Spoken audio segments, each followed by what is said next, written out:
E aí galera, beleza? Aqui é o Jota. Nesse vídeo eu vou te dar dicas de como escrever um código mais limpo no JavaScript. Essa prática ela é fundamental, pois ela facilita a compreensão do seu código tanto para você quanto para o seu time, tornando a manutenção e a evolução mais eficiente. Então bora lá. Galera, primeira dica aqui em relação a nomes de variáveis. O ideal é sempre escrever variáveis que tenham significados e que sejam pronunciáveis. E eu trouxe alguns exemplos de nomes ruins. Por exemplo, x, d. Isso não significa muita coisa, só uma letra solta. Quem tá lendo isso aqui não entende o que isso significa. Outra coisa também seria misturar os idiomas, né? Seu código está escrito em inglês, o que geralmente está misturado com português.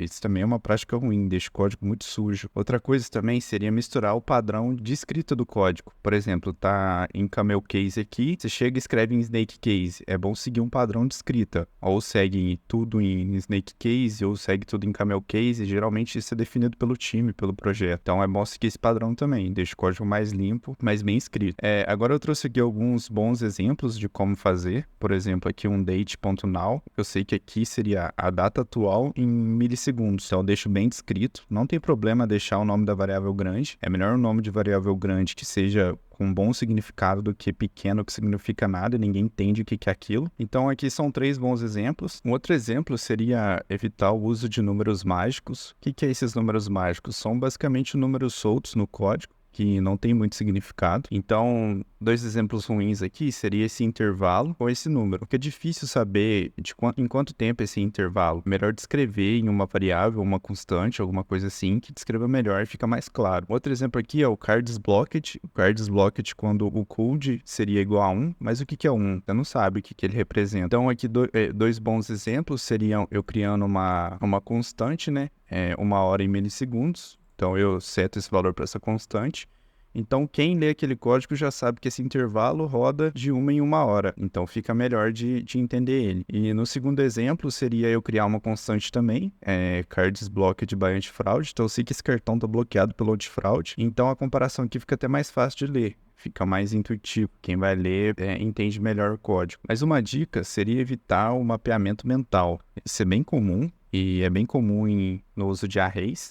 Geralmente, quando você vai iterar algum array, você usa algum for each, algum método de repetição. Então, um exemplo ruim, quando você está iterando um array, por exemplo, users.forEach, você passou só um, aí continua, interesses.forEach passa só um i. Isso aqui num código muito grande gera muita confusão, porque você não sabe o que é u, você não sabe o que é i.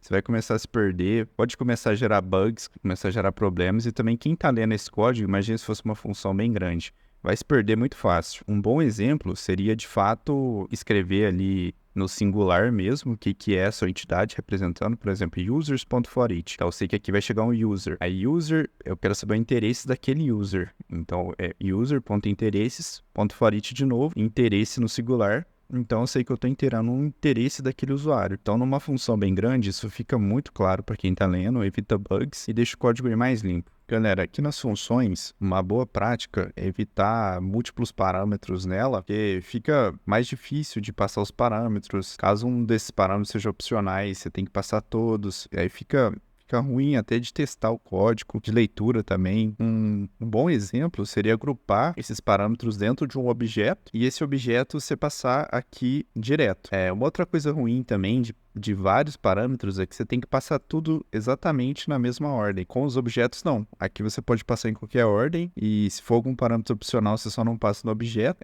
Uma outra prática que deve ser evitado é a duplicação de código em funções. Eu tenho essas 2 funções aqui. Basicamente, ela pega o salário, o nome, o GitHub, o link do GitHub para desenvolvedores e para designers ele pega o link do portfólio. Mas repara que eu estou duplicando essas 2 linhas entre as funções. Como é que eu posso resolver isso? Eu basicamente refatora essa função, crio uma nova. Então aqui agora eu printo funcionários, mostro funcionários de uma forma mais genérica. Pego aqui o salário e o nome, que seria comum aos 2. Faço o switch case. Caso seja o desenvolvedor, eu pego o link do GitHub. Caso seja o designer, eu pego o link do portfólio. Então eu só tenho uma função, sem código duplicado, retorno as mesmas informações. Galera, uma outra coisa comum acontece é utilizar muito if else aninhado. Isso em uma função que tem muita regra de negócio deixa muito denso o código e difícil de ler. Então aqui eu estou calculando o preço de um produto, então ele depende de várias coisas. O produto está no estoque, do produto tá ativo, do desconto se marca 0. Então repara que aqui eu vou aninhando o código e cada vez ele vai ficando mais em formato de veia. Isso é muito ruim porque fica difícil de ler. Então como que eu posso resolver isso? Então para resolver esse problema, basicamente eu uso um padrão que chama Early Return, que seria ali o retorno cedo. Basicamente você fazer as verificações de cara já na função.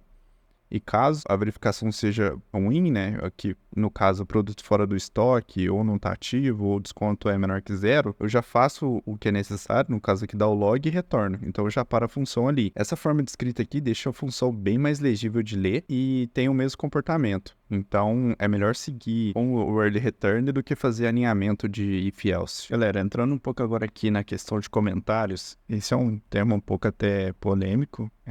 Algumas pessoas têm opiniões divergentes. Seria comentar o código. Eu sou um pouco contra. Eu acho que um código bem escrito não necessita de comentários. Em código que ele descreve aqui todo tipo de função, tudo que ele faz, eu acho que não está escrito de forma boa. Até porque se estiver bem limpo, ele não necessita disso aqui. Eu lendo o código, eu já sei, eu não preciso desse comentário me explicando. Talvez o comentário faça sentido em algum caso em que seja alguma coisa muito específica, principalmente regras de negócio, então faça sentido ali ter o comentário. Em outros casos, eu não acho que faça tanto. Então aqui é um exemplo ruim, né, com o código totalmente comentado, e aqui com um código mais limpo. Então, para mim faz mais sentido. Uma outra coisa seria deixar códigos comentados mesmo, né? O trecho do código. Aquilo mudou, não faz mais parte do código, deixar ele ali. Muita gente justifica que seria como uma forma de histórico, alguma coisa assim, se precisar voltar, mas daí perderia o sentido do versionamento de código, né? Do Git. Até porque existe o Git para isso. Se precisar voltar qualquer código do passado, entra lá no Git e pega. Então, é uma prática muito ruim deixar código aqui. E é remover mesmo. E por fim, também deixar histórico de alteração. É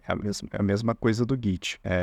O Git já tem essa funcionalidade, já tem esse propósito, então não faz sentido deixar aqui no próprio código.